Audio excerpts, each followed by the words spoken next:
Cumprimento a todos os meus irmãos com a paz de Jesus. Seja bem-vindo ao estudo da lição da Escola Sabatina número 2, As Alianças de Deus conosco.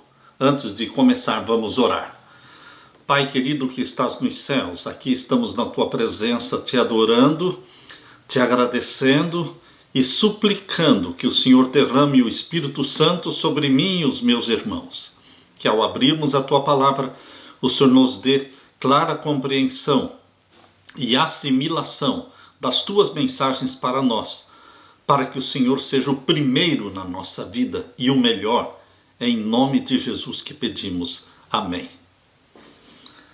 As alianças de Deus conosco. O verso áureo: se vocês ouvirem atentamente a voz do Senhor, seu Deus, tendo cuidado de guardar todos os seus mandamentos que hoje lhes ordeno, o Senhor, seu Deus, exaltará vocês sobre todas as nações da terra. Se ouvirem a voz do Senhor, seu Deus, sobre vocês virão e os alcançarão todas estas bênçãos. Deuteronômio 28, verso 1 e verso 2. Aqui, neste verso áureo, é uma aliança que Deus faz com o seu povo. É uma aliança bilateral, porque envolve a promessa de Deus e a condição de que o seu povo o ame e guarde os seus mandamentos. Isto é uma aliança bilateral. É surpreendente que Deus tenha feito alianças, pactos, conosco. A maior parte delas é bilateral, o que significa que ambas as partes, Deus e os seres humanos, têm uma obrigação a desempenhar. Um exemplo da aliança bilateral é: se você fizer isso, eu farei aquilo. A maioria das alianças são bilaterais. Deus estabelece condições. Um tipo mais incomum de aliança é a aliança unilateral, quando Deus não estabelece condição nenhuma. Farei isso, quer você faça algo ou não. Algumas das alianças de Deus com a humanidade são unilaterais. Por exemplo, ele faz o seu sol nascer sobre maus e bons e vira chuva sobre bons e injustos.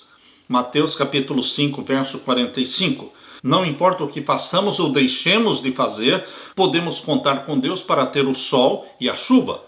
Após o dilúvio, Deus prometeu à humanidade e a todos os animais da terra que nunca mais haveria outro dilúvio. Gênesis capítulo 9, versos 9 a 16. Esta é uma aliança unilateral, independentemente de nossas ações. Ele também prometeu: enquanto durar a terra, não deixará de haver semeadura e colheita, frio e calor, verão e inverno, dia e noite. Gênesis capítulo 8, verso 22. Uma outra aliança unilateral. As estações vêm e vão, independentemente do que fazemos. Nesta semana estudaremos algumas alianças bilaterais, muito significativas entre Deus e os seus filhos. Vamos orar para que, pela graça de Deus, possamos honrar nossa parte na aliança com Deus. Na parte de domingo, a aliança da salvação. Queridos, Deus prometeu salvar o ser humano, custe o que custar. Deus se propôs alcançar o ser humano. Por isso ele enviou seu Filho lá do céu para se tornar um conosco, unir-se a você e a mim, tornando-se carne da nossa carne, sangue do nosso sangue. Esta é uma aliança chamada aliança da salvação. A morte de Cristo no Calvário tornou a salvação possível para todos os que já viveram ou que viverão neste planeta. Diferentemente da promessa das estações, a salvação não é unilateral. A promessa da salvação é dada a todos, mas a salvação não será para todos porque é bilateral. A crença de que todos serão salvos é chamada de universalismo. Nós não cremos no universalismo. Nós cremos que a maioria vai se perder, porque a maioria anda num caminho largo. E o caminho estreito, a porta estreita, são poucos os que entram por ela. Em vez disso, Jesus ensinou claramente que, embora tenha morrido por toda a humanidade, muitos percorrem o caminho espaçoso para a perdição e para a morte eterna. Convido você para abrir a Bíblia em Mateus capítulo 7, versos 13 e 14. Mateus capítulo 7 e os versos 13 e 14. Entrai pela porta estreita, porque larga é a porta e espaçoso o caminho que conduz à perdição, e muitos são os que entram por ela. Queridos, o caminho estreito é o caminho da minoria. Você precisa ficar fora da maioria. A maioria do mundo, a maioria da igreja, a maioria dos pastores, a maioria dos líderes. Fique fora da maioria. A maioria sempre está errada. Sempre foi assim no passado e é no presente. Fique no caminho estreito. O caminho estreito é o caminho da obediência a Deus. É o caminho do negar-se a si mesmo. Tome a sua cruz, negue-se a si mesmo e siga-me. É o aprender a dizer não para si mesmo. É submeter-se a Jesus Cristo. É colocar Jesus no trono do seu coração. E colocar o seu eu, colocar o meu eu na cruz. Por isso Jesus disse, cada um negue-se a si mesmo. Tome a sua cruz e siga-me. Entrai pela porta estreita, porque larga é a porta, espaçoso o caminho que conduz à perdição, e muitos são os que entram por ela. Porque estreita é a porta, e apertado o caminho que leva à vida, e poucos há que a encontrem. Queridos, é Jesus que está falando. O plano da salvação é uma promessa bilateral, porque você tem que crer em Jesus Cristo. Não basta Jesus Cristo ter morrido na cruz por você. Você tem que crer nele. Você tem que confessar os pecados a ele. Não uma vez na vida, mas diariamente deveremos confessar os nossos pecados, porque diariamente nós pecamos. Convido você para que leia comigo agora 1 João capítulo 5 e o verso 13.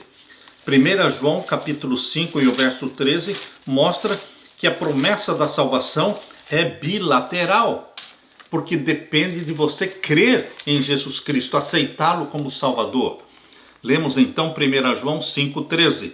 Estas coisas vos escrevi para que saibais que tendes a vida eterna e para que creiais no nome do Filho de Deus.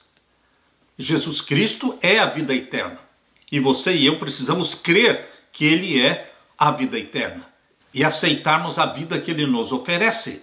Por isso é uma aliança bilateral. Lemos também agora no Evangelho de Mateus, capítulo 10, e o verso 22. Abra sua Bíblia. Mateus, capítulo 10, e o verso 22. E odiados de todos sereis por causa do meu nome, mas aquele que perseverar até o fim será salvo. Aqui está a condição. Não é aceitar a Jesus Cristo, ser cheio do primeiro amor e depois desistir depois de um ano. Queridos, é aceitar a Jesus Cristo, enchermos-nos do primeiro amor, esta primeira paixão por Jesus Cristo, e que esta primeira paixão, este primeiro amor cresçam, porque nossa comunhão diária com Jesus Cristo nos torna cada vez mais apaixonados por Jesus Cristo, aquele que perseverar até o fim. Por isso Paulo disse, acabei minha carreira, guardei a minha fé, e desde agora a coroa da justiça me está guardada. Queridos, como Paulo, é caminhar até o fim, até que Jesus volte, ou até que morramos. Se vivermos, viveremos em Cristo. E se morrermos, morreremos em Cristo. Queridos, é aquele que perseverar até o fim. Não importa quantas vezes você cai, mas importa sim quantas vezes você levanta. Não é ficar caído, mas é se levantar cada vez que caímos, porque a glória humana não é nunca cair, mas a glória humana é se levantar cada vez que caímos. Jesus Cristo não conta quantas vezes caímos. Ele está disposto a estender a mão e a nos levantar. Ele não desiste de você. Agora abra sua Bíblia também em João capítulo 6 e o verso 29. O Evangelho de João capítulo 6 e o verso 29. Aqui nós lemos. Jesus respondeu e disse-lhes, a obra de Deus é esta, que creiais naquele que ele enviou. Você pode dizer, mas eu creio em Jesus. Eu digo, você crê em Jesus? Então prove que você crê em Jesus submetendo-se a Ele, obedecendo os mandamentos dEle. Em vez de você ficar falando, eu não consigo, eu não tenho possibilidade de vencer este vício, eu não consigo obedecer os mandamentos de Deus. Se você crê em Jesus Cristo, você crê que o poder que vem dele, o Espírito Santo, vai gerar em você uma natureza santa, vai dar para você o espírito obediente de Jesus Cristo. E você vai dizer, como o apóstolo Paulo falou, eu posso todas as coisas em Cristo que me fortalece, Filipenses 4,13.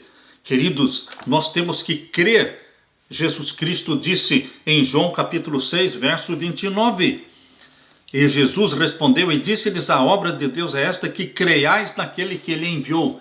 Crer é se submeter, é se entregar, é obedecer. Isto é crer em Jesus Cristo.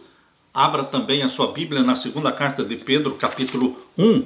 Segunda carta de Pedro, capítulo 1. Vamos ler o verso 10 e o verso 11. Segunda carta de Pedro, capítulo 1, e o verso 10 e o verso 11.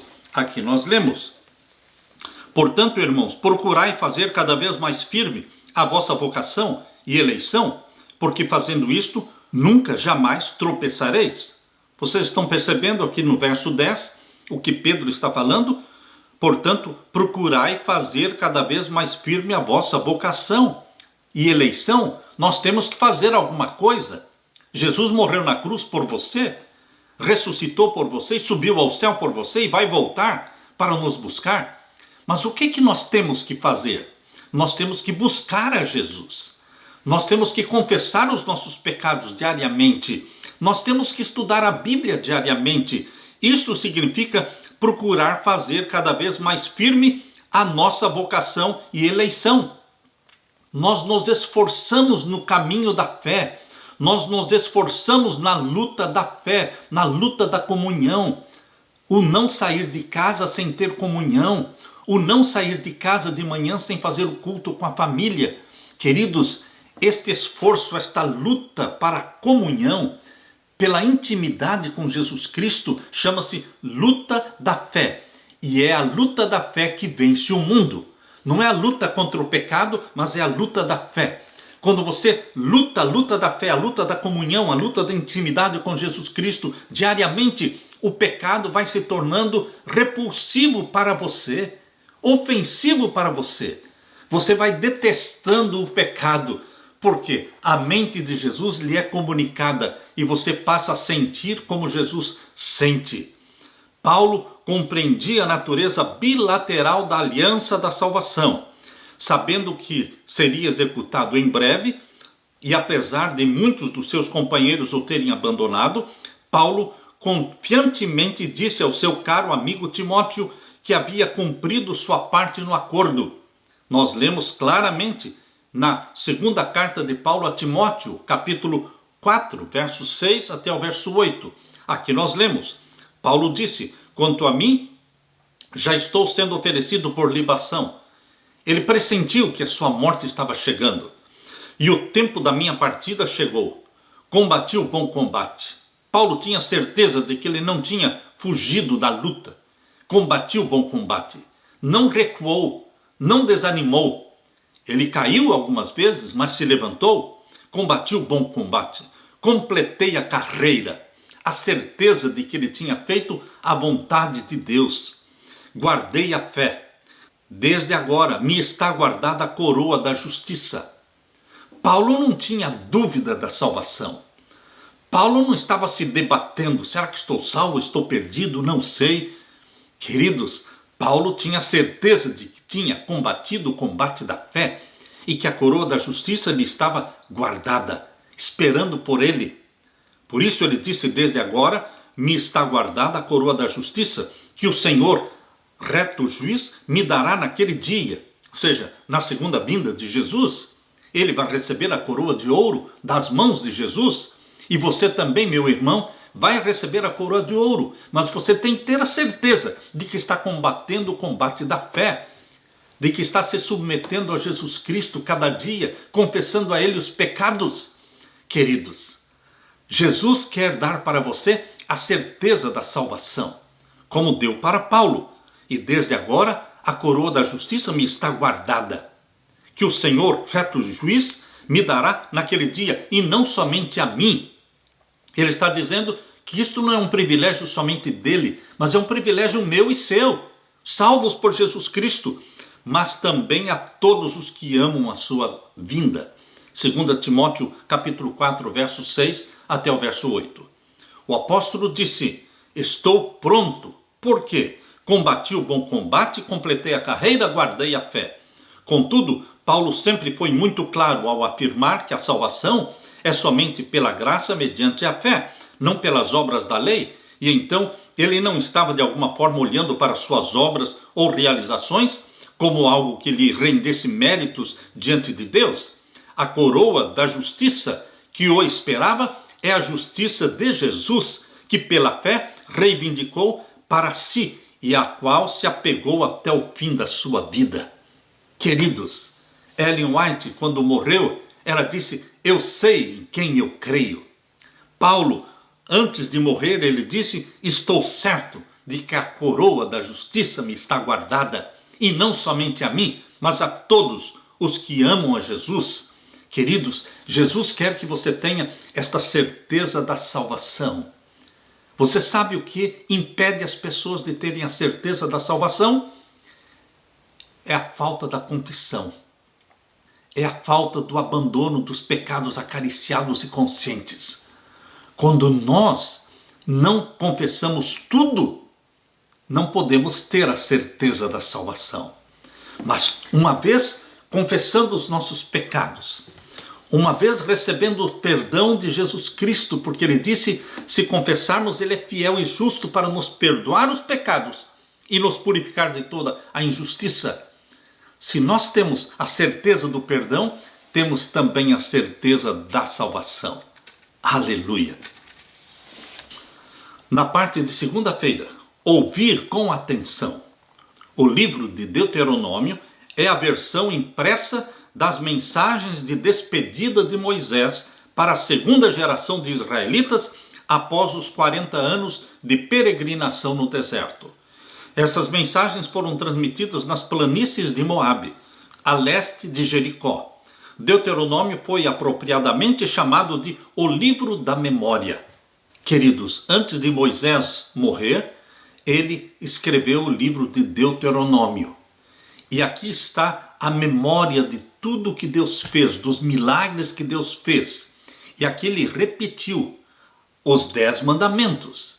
Nele, Moisés revisou a forma fiel que Deus lidou com Israel. O patriarca narrou as viagens desde o Monte Sinai até Cades Barneia, no limiar da terra prometida, bem como a rebelião que aconteceu ali às margens da terra prometida e os 40 anos de peregrinação no deserto. Moisés reafirmou os 10 mandamentos em Deuteronômio capítulo 5. Em Deuteronômio também Moisés reafirmou o requisito do dízimo e a previsão da futura casa do tesouro, o santuário de Deus. Mas o foco de Deuteronômio é o conselho para obedecer a Deus e receber as suas bênçãos. Moisés retratou Deus como aquele que pode e que quer cuidar do seu povo. Abra sua Bíblia em Deuteronômio capítulo 28 e vamos ler os versos 1 até o verso 14. Deuteronômio capítulo 28 e os versos 1 até o verso 14. Aqui nós lemos: E será que, se ouvires a voz do Senhor teu Deus, tendo cuidado de guardar todos os seus mandamentos que eu te ordeno hoje, o Senhor teu Deus te exaltará sobre todas as nações da terra? Uma aliança bilateral, se ouvires a voz do Senhor teu Deus, tendo cuidado de guardar todos os seus mandamentos que eu te ordeno hoje. Queridos, a maioria das alianças de Deus são bilaterais. Envolve o comprometimento de Deus e envolve também a submissão e obediência sua e minha, do povo de Deus. E agora diz o verso 2: E todas estas bênçãos virão sobre ti e te alcançarão quando ouvires a voz do Senhor teu Deus. Condição: aliança bilateral. Verso 3: bendito serás tu na cidade, bendito serás no campo. Mas existia uma condição para isso. Verso 4: bendito o fruto do teu ventre, e o fruto da tua terra, e o fruto dos teus animais, e a criação das tuas vacas, e os rebanhos das tuas ovelhas. Mas existia uma condição para esta bênção. Também o verso 5: bendito o teu cesto e a tua amassadeira, bendito serás ao entrares, e bendito serás ao saíres. O Senhor entregará os teus inimigos que se levantarem contra ti, feridos diante de ti. Por um caminho sairão contra ti, mas por 7 caminhos fugirão diante de ti. Promessa de bênçãos, de proteção, de vitórias. Mas existia a condição de obedecer, de se submeter a Deus, confiar nele. Verso 8: o Senhor mandará que a bênção esteja contigo nos teus celeiros, e em tudo o que puseres a tua mão, e te abençoará na terra que te der o Senhor teu Deus. O Senhor te confirmará para si por povo santo, como te tem jurado, quando guardares os mandamentos do Senhor teu Deus e andares nos seus caminhos. Condições, condições e condições. Mas também promessas de bênçãos e bênçãos e bênçãos. Verso 10: e todos os povos da terra verão que és chamado pelo nome do Senhor e terão temor de ti. E o Senhor te fará abundar de bens no fruto do teu ventre e no fruto dos teus animais e no fruto da tua terra, sobre a terra que o Senhor jurou aos teus pais te dar. O Senhor te abrirá o seu bom tesouro, o céu, para dar chuva à tua terra no seu tempo e para abençoar a toda a obra das tuas mãos. E emprestarás a muitas gentes, porém tu não tomarás emprestado. E o Senhor te porá por cabeça e não por cauda, e só estarás em cima e não debaixo, quando obedeceres aos mandamentos do Senhor teu Deus, que hoje te ordeno para os guardar e fazer. Muitas bênçãos prometidas, mas também Deus estabeleceu condições. Isso foi com Israel literal naquele tempo. E o que Deus faz com Israel espiritual hoje? Será que Deus hoje só promete as bênçãos e não estabelece condições? Queridos, Deus não muda. Malaquias 3:6, o Senhor, Deus, não muda. Ele é o mesmo ontem, hoje e eternamente. Hoje, Deus continua falando pela boca de Jesus. Em João capítulo 14, verso 15, o que é que Jesus disse? Se me amardes, guardareis os meus mandamentos. Existe uma condição. Deus me amou de tal maneira que deu seu Filho unigênito para morrer por mim e por você. Mas isso não é tudo. Essa é a parte de Deus, de dar. Mas Deus quer a nossa parte. E a nossa parte é respondermos em amor. Por isso Jesus disse, se me amardes, guardareis os meus mandamentos. Hoje os cristãos, em sua grande maioria, eles desejam a salvação, mas eles não querem obediência. Eles não querem saber da palavra obediência. A palavra obediência aos mandamentos de Deus, essa palavra desapareceu do vocabulário dos pastores, dos protestantes, dos evangélicos. Eles pregam a salvação, mas não falam da obediência aos mandamentos de Deus. Queridos, Deus quer fazer a obra de abençoar você e a sua família. Moisés estava ávido para que os israelitas entendessem que Deus tinha em mente para eles bênçãos maravilhosas, até mesmo milagrosas. Suas palavras, se vocês ouvirem atentamente, os deixaram cientes de que o destino eterno do povo estava em jogo ali. Que manifestação poderosa da realidade do livre-arbítrio. Eles eram sua nação escolhida, recebedores de grandes bênçãos e de grandes promessas, mas essas bênçãos e promessas não eram incondicionais. Elas precisavam ser aceitas, recebidas, e além disso o povo deveria agir com base nelas. Nada do que Deus havia pedido era demasiadamente difícil. A própria Bíblia diz em Deuteronômio capítulo 30, verso 11 a 14, Deus diz ali, porque este mandamento que hoje lhes ordeno não é demasiadamente difícil. Deus não pediu nada demasiadamente difícil. E além do mais, Ele derrama sobre nós o Espírito Santo, capacitando-nos para a obediência. Nem está longe de vocês, está falando dos mandamentos dele. Não está no céu, para que tenham que dizer, quem subirá até ao céu por nós, para nos trazer o mandamento e anunciá-lo a nós, para que o cumpramos? Pois esta palavra está bem perto de vocês, na sua boca e no seu coração, para que vocês a cumpram. Deuteronômio capítulo 30, versos 11 a 14. Queridos, além das bênçãos, havia as advertências das maldições que lhes sobreviriam caso desobedecessem. E você vê no próprio capítulo 28 de Deuteronômio, que começa com as bênçãos, do verso 1 até o verso 14, mas a partir do verso 15 vem as maldições. Se vocês não obedecerem, se vocês não se submeterem, se vocês não confiarem, então eu vou retirar as bênçãos. E as coisas ruins vão acontecer na vida de vocês. Queridos, assim como foi no passado, assim é também no presente. Deus propõe vida ou morte. Deus propõe bênção ou maldição. E dá para você e para mim o livre-arbítrio para que façamos a escolha. Escolha, pois, a vida. Escolha, pois, a bênção. E viva eternamente em nome de Jesus. Aleluia. Na parte de terça-feira, honre o Senhor. Como é que nós poderemos honrar ao Senhor? Obedecendo os mandamentos dele e devolvendo a ele aquilo que ele pede para ser devolvido. O que é que Deus pede para ser devolvido? A 10ª das nossas rendas. Aquilo que se chama dízimo.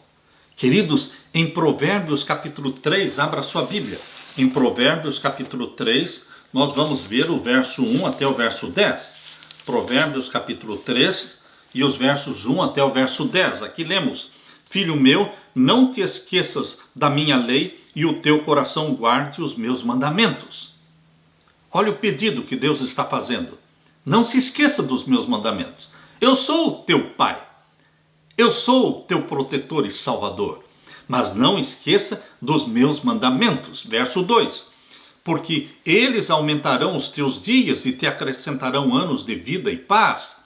Não te desamparem a benignidade e a fidelidade, ata-as ao teu pescoço, escreve-as na tábua do teu coração. Isso é obra do Espírito Santo, que escreve os mandamentos de Deus. Os santos mandamentos de Deus são escritos no nosso coração pelo Espírito Santo. Esta é a promessa que está em Hebreus capítulo 8. Deus tira os mandamentos da pedra e os escreve no nosso coração e nos capacita pela habitação do Espírito Santo em nós. E aqui diz o verso 5, confia no Senhor de todo o teu coração e não te estribes no teu próprio entendimento, não confie em si mesmo. Não é autoconfiança, não. O que Deus nos ensina é autodesconfiança. Confiança plena em Jesus Cristo e autodesconfiança de nós mesmos. Por isso, confia no Senhor de todo o teu coração e não te estribes, ou seja, não confie, não te fundamentes no teu próprio entendimento. Verso 6. Reconhece-o em todos os teus caminhos e ele endireitará as tuas veredas. Não sejas sábio aos teus próprios olhos. Não se ache o tal. Quando Salomão começou o seu reino, ele foi humilde, pediu sabedoria de Deus. Ele foi humilde, mas depois de alguns anos, ele se afastou de Deus e passou a confiar na sua própria sabedoria. Foi Salomão que escreveu Provérbios, capítulo 3, e o verso 7. Porque este pecado aconteceu na vida dele. Não sejas sábio aos teus próprios olhos, porque Salomão se tornou sábio aos seus próprios olhos. Se afastou de Deus e se tornou adorador de Baal. Sacrificou crianças a Moloque, queimou crianças ao deus Moloque, ou seja, a Satanás. Mas Salomão se arrependeu no final da sua vida. E Deus apagou os seus pecados. E deu-lhe o perdão e a justiça de Cristo. Teme ao Senhor e aparta-te do mal. E agora o verso 9. Honra o Senhor com a tua fazenda e com as primícias de toda a tua renda, e se encherão os teus celeiros abundantemente, e transbordarão de mosto os teus lagares. Deus vai abençoar, vai acumular você de bênçãos, mas você tem que honrar a Deus com a sua fazenda, honrar a Deus com seus bens, honrar a Deus com seu salário, honrar a Deus com tudo que você tem e tudo que você é. Aqui diz o verso 9, com as primícias da tua renda. Deus é honrado com as primícias da nossa renda.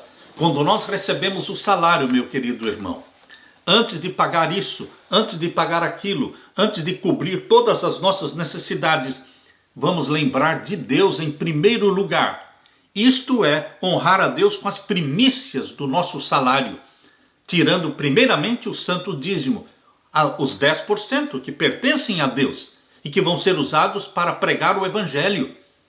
Depois, então, queridos, nós vamos cobrir as nossas despesas pessoais. Mas primeiro é Deus. Isto significa honrar a Deus com as primícias de toda a sua renda, não deixando Deus para último lugar. Depois que você pagar todas as dívidas, depois que você pagar todos os compromissos, todos os boletos, então você vai ver o que sobra para ver se dá para devolver o dízimo a Deus ou não. Não vai sobrar, meu querido irmão, não vai sobrar. Satanás não deixa sobrar.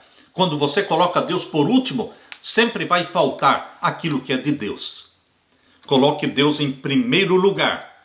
Deus nos pede que ao gerenciarmos nossas posses, o coloquemos em primeiro lugar, em reconhecimento de que Ele é dono de tudo e como demonstração de nossa fé nele para prover o que necessitamos. Mais do que isso, Ele diz que se o colocarmos em primeiro lugar, Ele acrescentará tudo o que falta. Colocá-lo em primeiro lugar é um ato de fé, uma demonstração de que confiamos no Senhor de todo o coração e não nos apoiamos em nosso entendimento. Queridos, nada, porém, deve nos encorajar a confiar em Deus e em seu amor mais do que a cruz. Ou seja, a cruz de nosso Senhor Jesus Cristo, o Cristo crucificado, o Cristo ressurreto e assunto ao céu. Essa é a grande verdade, é o centro da nossa vida que mais deve nos encorajar. A cruz do nosso Senhor Jesus Cristo, a ressurreição do nosso Senhor Jesus Cristo, a sua ascensão ao céu e a promessa de que Ele vai voltar. Quando percebemos o que recebemos através de Jesus, não apenas como Criador nosso, não somente como sustentador nosso, mas também como Redentor nosso, devolveremos a Deus as primícias de tudo que temos e de fato é o mínimo que nós podemos fazer. O Senhor não somente requer o dízimo como sendo seu, mas também nos explica como deve ser reservado para Ele. Ele diz, honra o Senhor Deus com os bens e com as primícias da tua renda. Isso não significa que devemos gastar nosso dinheiro com nós mesmos, levando ao Senhor o restante. A parte de Deus deve ser separada em primeiro lugar. É isso que está no livro Conselhos sobre Mordomia, página 58. Deus diz que se o colocarmos em primeiro lugar, nossos celeiros ficarão completamente cheios. Provérbios 3:10. No entanto, você não vai acordar um dia e ver que os seus celeiros e tonéis de repente ficaram cheios. A Bíblia está repleta de princípios sobre boa administração, planejamento cuidadoso e responsabilidade financeira, dos quais a fidelidade ao que Deus nos chama a fazer é o nosso principal dever. Meu apelo a você, meu querido irmão, é o apelo de Deus. Honre ao Senhor com as primícias da sua renda, ou seja, devolva a Deus em primeiro lugar o santo dízimo. Antes de qualquer outra conta, se você colocar Deus em primeiro lugar, Deus certamente vai colocar você em primeiro lugar. A promessa de Deus é bilateral. Se você fizer isso, eu também vou fazer aquilo. A salvação é isso. Jesus Cristo morreu por você, mas você também deve aceitar a Jesus como Salvador e confessar a Ele os pecados. Deus promete muitas e grandiosas bênçãos sobre você, mas Ele exige que ele seja o primeiro na sua vida. Isso é honrar a Deus com as primícias da nossa renda. Aleluia! Na parte de quarta-feira, o pacto do dízimo. Quando eu tinha 17 anos de idade, eu era um jovenzinho comportor, lá na cidade de Londrina, no Paraná. Minha primeira experiência na comportagem. Deus me abençoou, mas nas entregas eu estava indo muito mal. As entregas estavam falhando e eu fiquei desesperado porque não estava conseguindo entregar os livros e receber o dinheiro e conseguir o dinheiro para me ajudar a voltar para o colégio, para o internato, Instituto Adventista Paranaense em Curitiba, e lá continuar estudando. Então, queridos, naquela minha inexperiência e naquela minha adolescência, 17 anos de idade, eu fiz um pacto com o meu Deus, o pacto do dízimo. Assim como Jacó fez o pacto do dízimo com Deus quando estava fugindo de Esaú, seu irmão, ele, quando teve aquele sonho, tendo a cabeça deitada sobre uma pedra, ele sonhou e viu o céu aberto e os anjos de Deus subindo e descendo pela escada. E ele então, quando acordou, ele fez um pacto, o pacto do dízimo. Se o Senhor for comigo, se o Senhor me abençoar, o Senhor será o meu Deus. E de tudo quanto o Senhor me der, certamente te darei o dízimo. Isso inspirou a minha vida. O pacto de dízimo de Jacó inspirou o pacto de dízimo na minha vida quando eu tinha 17 anos. E nunca me arrependi deste pacto de dízimo. Porque além do pacto de dízimo, eu também fiz o pacto da oferta. O pacto da oferta voluntária. Deus abençoa aqueles que o colocam em primeiro lugar. Há uma estreita conexão espiritual entre a prática do dízimo e nosso relacionamento com Deus. Mexa no dinheiro de alguém, mexa no bolso de alguém, e você vai conhecer quem é a pessoa. Assim, também no nosso relacionamento com Deus. Quando nós devolvemos a Deus o santo dízimo, e com alegria no coração, então nós estamos mostrando quem realmente é o Senhor da nossa vida. Os israelitas prosperavam quando obedeciam a Deus e eram fiéis no dízimo. Porém, passavam por dificuldades quando não o faziam. Pareciam seguir um ciclo de obediência e prosperidade e depois desobediência e problemas. Foi durante um desses períodos de infidelidade a Deus, por meio do profeta Malaquias, Deus propôs um contrato bilateral com o seu povo. Abra sua Bíblia em Malaquias capítulo 3. Malaquias capítulo 3, vamos ver então os versos 7 em diante. Malaquias 3, verso 7 em diante. Desde os dias de vossos pais, vos desviastes dos meus estatutos, e não os guardastes. Tornai vós para mim, e eu tornarei para vós, diz o Senhor dos Exércitos. Mas vós dizeis, em que havemos de tornar? O povo estava muito ignorante. O povo estava inconsciente do roubo a Deus. Roubar é pecado. Roubar a Deus é mais pecado ainda. Mas, queridos, o povo não tinha consciência de que estava roubando a Deus. Será que isto pode acontecer comigo e com você? Estarmos roubando a Deus e então perguntarmos, em que te roubamos? O que é que nós temos que tornar ao Senhor? E o verso 8, Deus diz, roubará o homem a Deus? Todavia vós me roubais, e dizeis, em que te roubamos? Nos dízimos e nas ofertas alçadas? Deus foi claro, Deus foi direto no assunto. Vocês estão me roubando nos dízimos e nas ofertas. Há pessoas que não têm um plano de ofertas voluntárias. Há pessoas que usam o próprio dízimo para ajudar os pobres. Queridos, nós devemos ajudar os pobres. E devemos ajudar muito os pobres. Mas nós devemos ter um fundo de caridade. Não é o dízimo. O dízimo não é um fundo de caridade. O dízimo é um fundo para sustento do ministério pastoral que prega a palavra de Deus de tempo integral. É para esta finalidade que Deus criou o dízimo para os levitas. Mas, e o fundo de caridade? Este sim, você e eu deveremos ter. Eu tenho fundo de caridade. Eu tenho dinheiro para ajudar os necessitados que me cercam, que cruzam o meu caminho. Queridos, nós deveremos ter um fundo de caridade, as ofertas voluntárias, e nós deveremos ter o santo dízimo, os 10% que pertencem a Deus, para um fim específico, porque é para o sustento do ministério pastoral. Muitas pessoas querem administrar o dízimo, dando o dízimo de qualquer forma, usando o dízimo para construção, usando o dízimo para ajudar os carentes, os necessitados. Isto deve ser feito com o fundo de caridade e não com o dízimo. Por isso Deus diz, vocês estão me roubando nos dízimos e nas ofertas. São duas coisas separadas. E aqui diz o verso 9, com maldição sois amaldiçoados, porque me roubais a mim, vós toda a nação.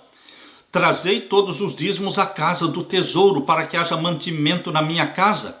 E depois fazei prova de mim, diz o Senhor dos Exércitos, se eu não vos abrir as janelas do céu, e não derramar sobre vós uma bênção tal, que dela vos advenha a maior abastança.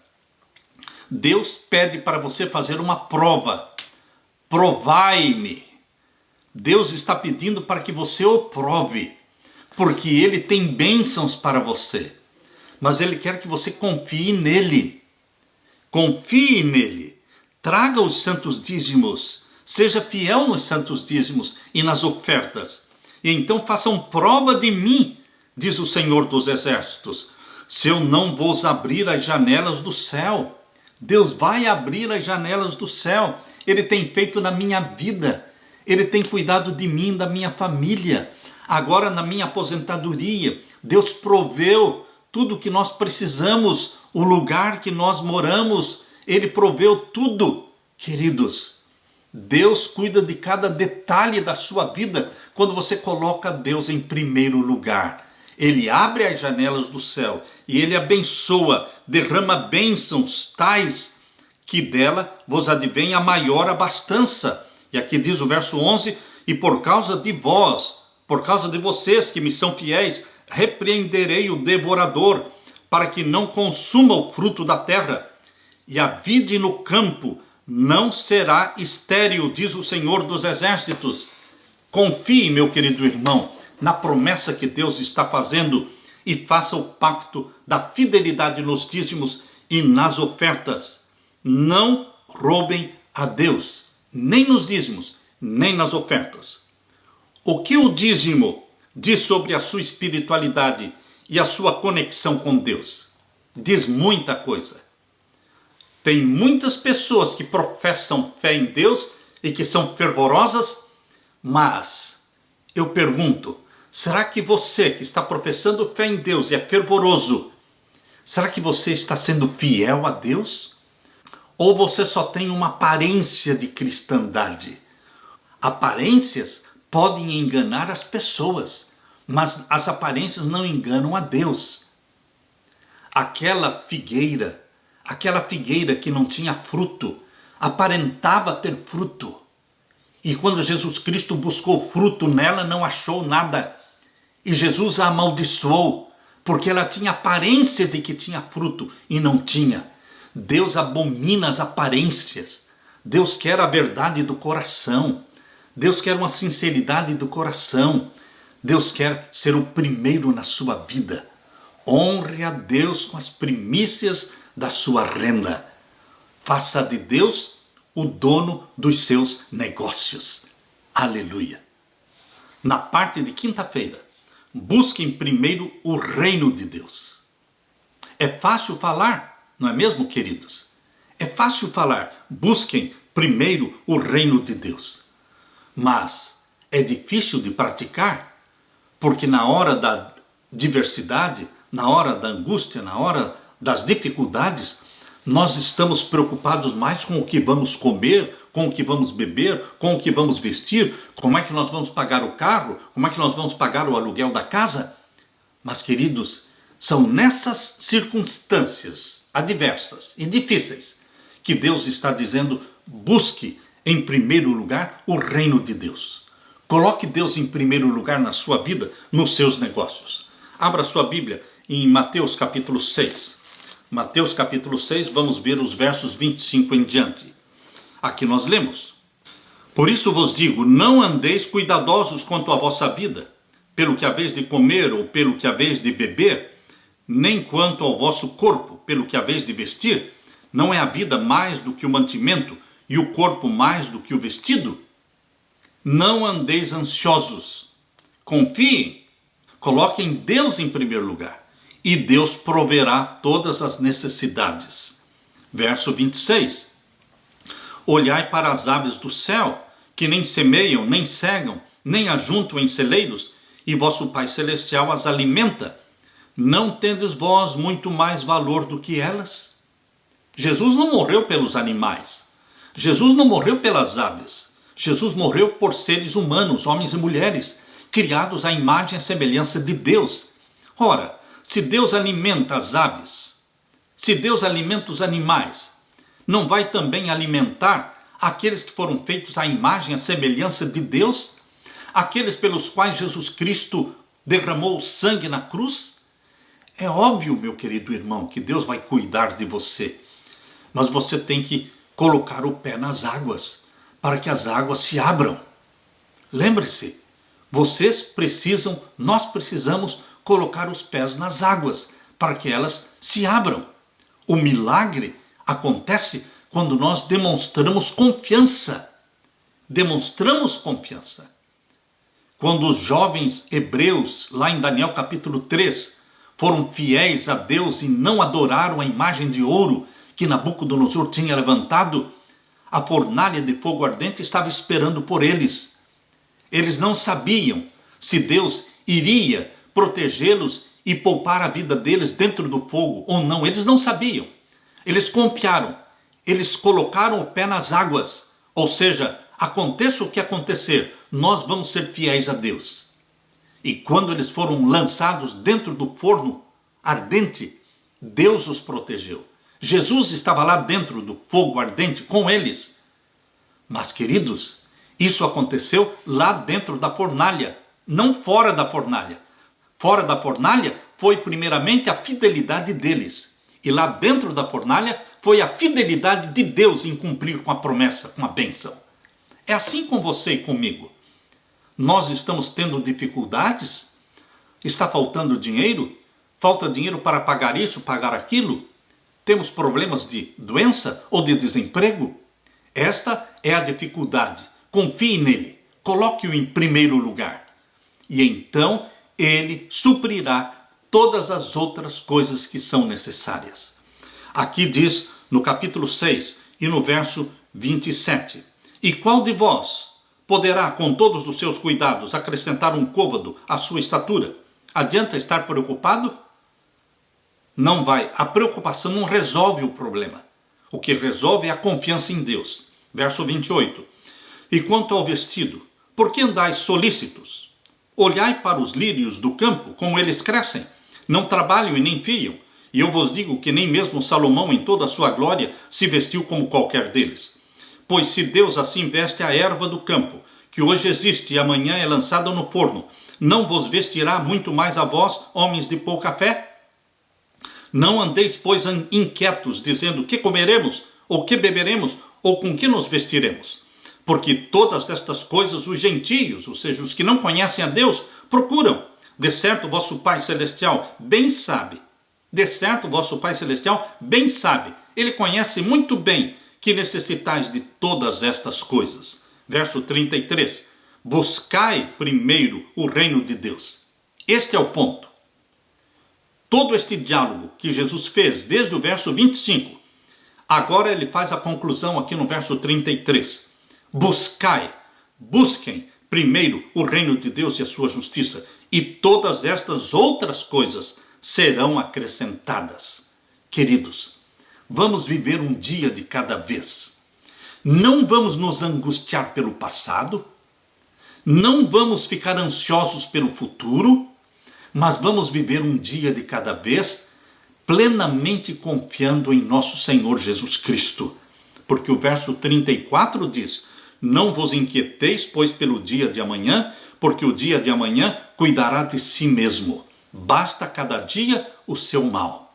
viver um dia de cada vez, confiando nele.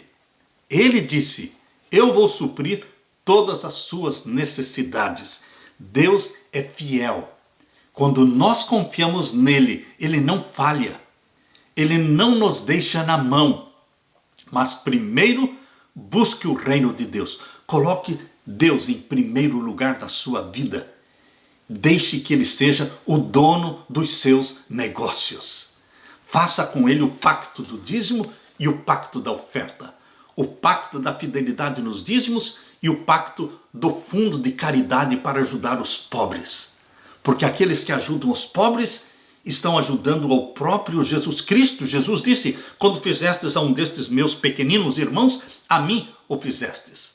Mas vamos dedicar o dízimo para pregar o evangelho, para ajudar a sustentar este ministério pastoral que vive 24 horas de tempo integral, pregando as mensagens angélicas de Deus, as 3 mensagens angélicas de Deus, pregando as profecias que prepararão o povo de Deus para os últimos acontecimentos desta terra. Queridos, nós somos as mãos e os pés de Jesus Cristo na terra. Os bens de Deus são confiados a você, aos filhos de Deus, para que através das mãos dos filhos de Deus haja comida para o pobre, mas haja também dinheiro para a pregação do evangelho. E este evangelho será pregado em todo o mundo, em testemunho a todas as gentes, e então virá o fim. Aleluia, aleluia. Deixo com você a bênção do meu Jesus e a paz que só Jesus pode dar. Amém.